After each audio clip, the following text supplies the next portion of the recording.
They didn't want anyone looking closely at the president, who wasn't the president. They didn't want audience members or the public outside talking to each other and comparing notes. They didn't want anyone asking questions or answering questions.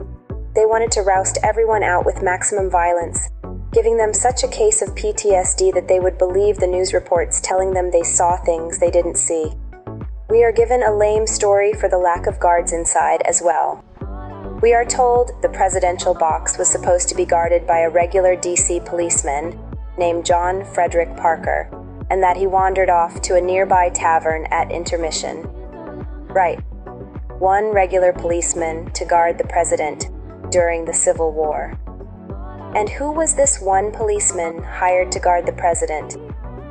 During his time as an officer, he was charged with dereliction of duty and conduct, unbecoming an officer several times, for being drunk on duty, sleeping on streetcars while at work, and visiting a brothel.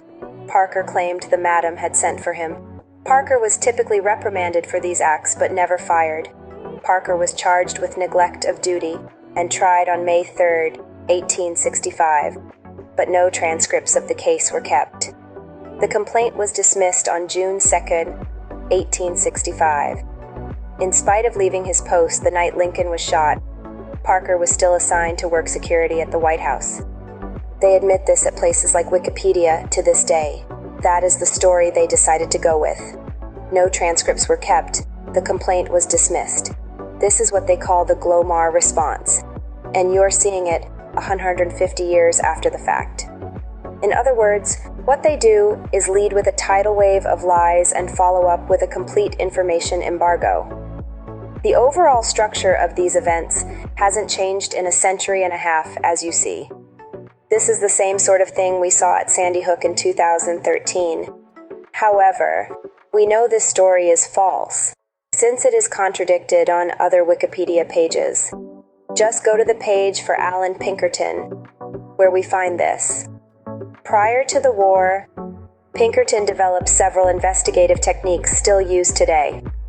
Among them are shadowing, surveillance of a suspect, and assuming a role, undercover work. When the Civil War began, Pinkerton served as head of the Union Intelligence Service during the first 2 years, foiling an assassination plot in Baltimore, Maryland, while guarding Abraham Lincoln on his way to Washington, D.C. His agents often worked undercover as Confederate soldiers and sympathizers to gather military intelligence. Pinkerton served on several undercover missions as a Union soldier using the alias Major E.J. Allen. He was succeeded as Intelligence Service Chief by Lafayette Baker. The Intelligence Service was the predecessor, the U.S. Secret Service. So Lincoln was not guarded by one drunken policeman.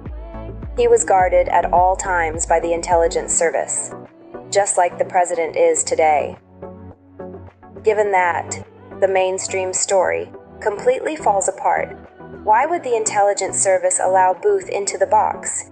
Even more to the point, why would they lie about it later, trying to convince you Lincoln was not guarded? Even more to the point, we find this John Parker was very closely related to Mary Todd Lincoln. See below for full genealogical analysis.